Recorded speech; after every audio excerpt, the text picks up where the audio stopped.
Hola a todos, he decidido hacer este video o esta presentación para poderles explicar qué es el argumento de historia versus la trama. Dos conceptos que van a ser sumamente necesarios para poder entender las novelas que están leyendo o las novelas que lean a futuro. Con lo más importante. Primero, la narrativa es un género literario empleado por un autor para narrar una secuencia de hechos ocurridos en un tiempo y espacio determinados, vivenciados por uno o varios personajes. Esto le vamos a llamar una diégesis, que es el mundo ficticio en el que ocurren las situaciones y acontecimientos narrados. En otras palabras, es lo que leemos, ¿no? Cuando nosotros tomamos una novela o los cuentos tradicionales, los cuentos de hadas, los mitos, las mismas leyendas, las novelas actuales, forman parte de una diégesis, o más bien hacen una diégesis. Son mundos ficcionales, a eso le vamos a llamar diégesis. A ese mundo ficticio le vamos a llamar diégesis en términos narrativos. En términos prácticos, así le vamos a llamar diégesis. Ahora bien, un teórico, Gerard Genet, que es de los más importantes que desarrolla una teoría literaria muy amplia, y él dice que cuando se narra, se engendra el tiempo, un tiempo que es dual y contradictorio. Esto quiere decir que se generan dos cosas. La primera es un tiempo diegético que se llama argumento o historia y un tiempo narrado, al cual le vamos a llamar trama. ¿Cuál es la diferencia entre estos dos? ¿Por qué nos interesan? ¿O para qué serán importantes? Bueno, vamos. El argumento o historia es lo siguiente. El tiempo de la historia es aquel donde ocurre la cosa contada. Es decir, la historia como tal, por eso se llama así, argumento o historia, y se llamará así también tiempo diegético. Por otro lado, la trama es el pseudotiempo del relato, es el discurso narrativo o el cómo se cuenta la historia. Yo tengo un argumento, una historia, y la trama será cómo yo la quiero contar, cómo quiero que mis lectores entiendan mi historia. Bueno, a la trama se le llamará también tiempo narrado. Veamos más. El argumento o historia entonces podemos entenderlo como el orden cronológico del relato. Es decir, una presentación, un desarrollo, un clímax y un desenlace. Utilizaremos estos cuatro puntos para hacerlo más sencillo. Una teoría literaria tradicional utiliza tres: el inicio, presentación, el desarrollo y clímax como uno solo y el final o desenlace. Nosotros vamos a utilizar cuatro para entenderlo más sencillo. Mientras que la trama, entonces, será la disposición del argumento o historia. ¿Esto qué quiere decir? Como les decía hace un momento, mi argumento o historia es un orden cronológico. Todos los relatos literarios tienen un argumento o historia en orden cronológico. El punto es que la trama es cómo el autor o cómo yo, si escribo una ficción, quiero presentárselo a los lectores. Esto puede ser de varias formas. La más básica es de forma lineal, es decir, el inicio, el desarrollo, el clímax y el desenlace. Historias que son completamente lineales, que van en un orden cronológico, primero lo primero, tal cual. Pero también hay otras formas de presentar mi historia. Yo puedo empezar por el final, por el desenlace, tal cual. Y después puedo hacer saltos si quiero hacia el inicio, o hacia el desarrollo, o hacia el clímax. No importa. Pero eso es empezar por el final. Eso se llamará una historia en extremis. Historias o novelas, relatos literarios, que empiezan con el final. Y nosotros, como lectores, tenemos que ir armando toda la historia para poder comprenderla. Ahora, hay otra forma de contarlo. Primero podemos empezar con el desarrollo, luego regresar al inicio, luego al clímax y al último al desenlace. Estas historias que empiezan a la mitad, ya en el desarrollo, y que prácticamente se brincan la presentación de personajes, se llamará in media res, en medio de la cosa, tal cual, en medio de la historia. Este tipo de tramas generan más expectativa en el lector porque lo obligan necesariamente a entender por qué puso el final al principio o por qué empieza con el desarrollo. Entonces nos corresponde a nosotros ir entendiendo estas historias. ¿Por qué me la plantea así el autor? ¿Qué pretende decirme con esto? Vamos a ver 3 ejemplos de de este tipo de narrativas, de historia y la trama. Veamos, por ejemplo, Hansel y Gretel de los hermanos Grimm, que es una historia plenamente lineal. Los cuentos de hadas, todos en su mayoría son lineales. Su argumento o historia es la siguiente. Los padres no pueden mantener a sus hijos, por lo que la madrastra convence a su esposo para dejar de manera muy simple, muy sencilla, como se los presento, para poderlo entender. Desarrollo, dejan a sus hijos en el bosque hasta que encuentran una casa de dulce. Ahí vive una vieja que se los quería comer. El punto climático de mi historia de Hansel y Gretel es que al saber que la vieja quiere comerlos, la engañan y la matan para así quedar libres. Las consecuencias del clímax son que los hermanos regresan con su padre, quien quedó solo, queda viudo, y además los niños traían consigo algunas piedras y perlas de la casa de la bruja, con lo cual ayudaron a su padre. Ese es mi argumento y esa es mi historia.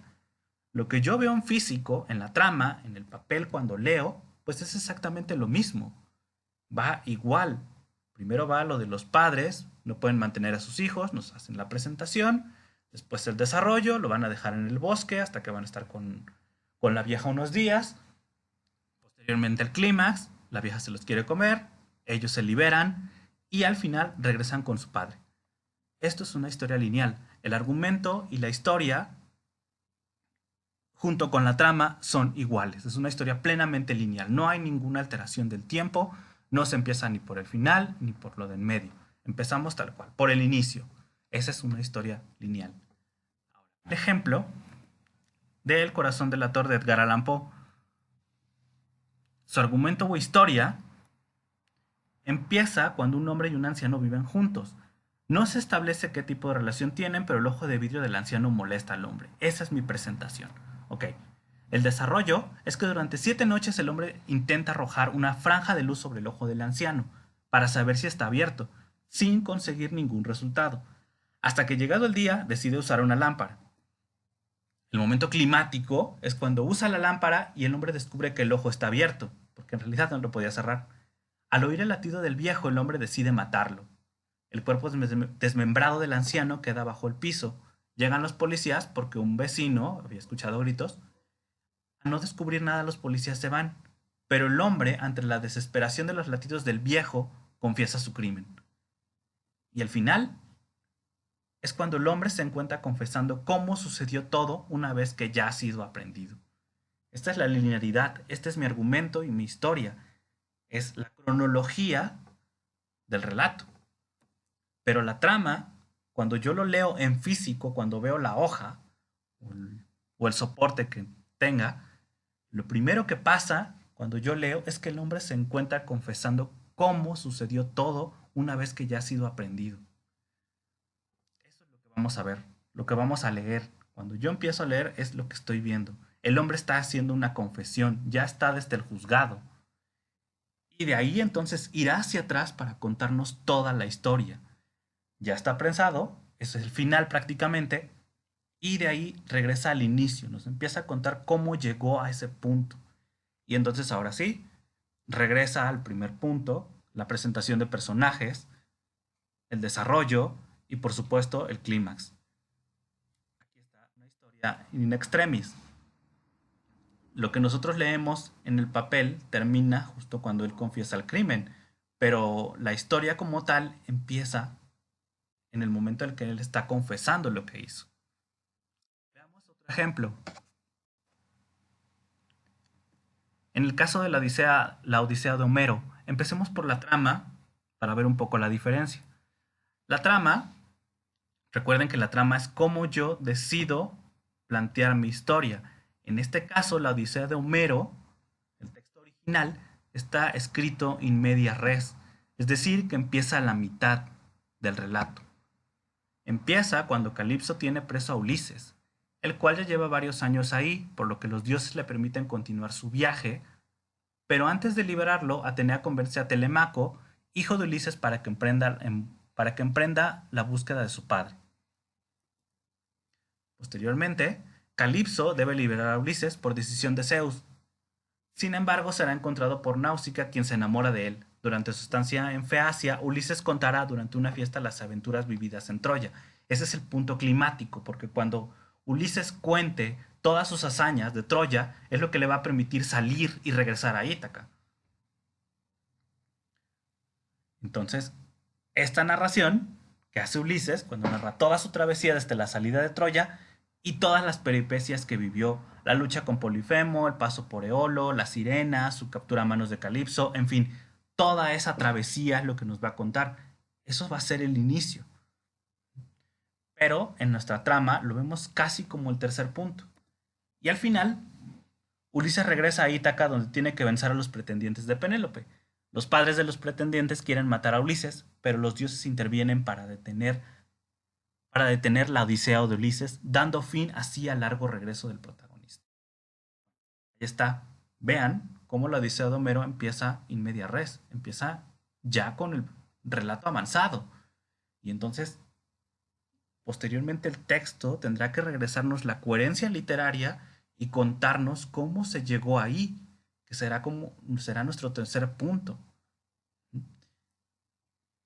Pero en el argumento y la historia, ¿cuál sería el orden lógico de lo que yo leí en mi trama? Pues lo que tuvo que haber pasado primero es la lucha de Ulises, desde que sale de Troya hasta llegar a Feacia. Es decir, eso es lo primero que pasó en el relato de la Odisea, pero me lo cuentan casi en medio. Pero en un orden lógico, mi argumento o historia, ahí es donde empieza. Que sería lo segundo, cuando Calipso tiene preso a Ulises y lo mantiene ahí por varios años. Después será liberado, lo volverán a capturar, cuenta todas sus vivencias y ahí, gracias a esa narración de sus vivencias, podrá salir y regresar ahí. Ahí está la diferencia. En conclusión, el argumento o historia es el orden cronológico de la historia. Siempre será el orden cronológico y todos los relatos lo tienen, sin excepción. Todo relato literario tiene un orden cronológico. Todo, absolutamente todo. Y, por decirlo así, es una estructura mental que el receptor debe armar de forma lógica. Puede coincidir con la trama en ocasiones y a veces no va a coincidir. Por lo tanto, la trama, en consecuencia, es la disposición de la historia. Yo tengo una historia, decido cómo la quiero contar, cómo la quiero disponer o poner en el texto, en físico, en mi soporte. Cómo quiero que mi lector me lea. Si quiero una historia plenamente lineal o si quiero una historia que empiece in media res o in extremis, como yo decida, como el autor lo decida. Entonces, otra de la parte de la conclusión, la trama está en el texto físico, en un soporte como tal. No es una estructura mental, porque lo leemos, nos vamos dando cuenta que empezó por el final o empezó por la parte intermedia. Y hay tres formas, bueno, tres formas clásicas, por supuesto que hoy en día hay muchas más. Una forma lineal, in extremis o in media res. Esas son las tres. Ahora, hay nada más algunos textos que me gustaría mencionarlos con estas estructuras. Por ejemplo, Desde mi cielo de Alice Bolt o Rebeca de Daphne du Maurier, El dios de las pequeñas cosas y La insoportable levedad del ser de Milan Kundera. Estas obras, solo son 4, fueron las que se me ocurrieron de golpe, son estas historias que no son lineales. Empiezan algunas de ellas por la mitad, otras por el final, ¿no? Por ejemplo, Desde mi cielo, no es spoiler, pero desde el principio sabemos que el personaje está muerto. Entonces, desde ahí se nos plantea cómo llegó a ese punto, ¿no? Cómo la historia va hacia atrás y nos va contando qué pasó para que este personaje no esté vivo. Muy bien, pues bueno, eso sería todo. Espero que esta explicación, esta presentación les haya servido, les aclare algunas ideas respecto a estos dos conceptos, que espero que no sean tan complicados. Si tienen dudas, si tienen comentarios, anótenlos, pónganlos abajo de este video para que yo les pueda contestar y también para que sus compañeros los vean y ustedes mismos puedan contestarse. Quizás mi explicación fue un poco más compleja, porque es teoría literaria, pero quizás con algunas de sus palabras o entre todos podamos explicarnos y poder entender mejor este tema. Muy bien, gracias y sigan leyendo.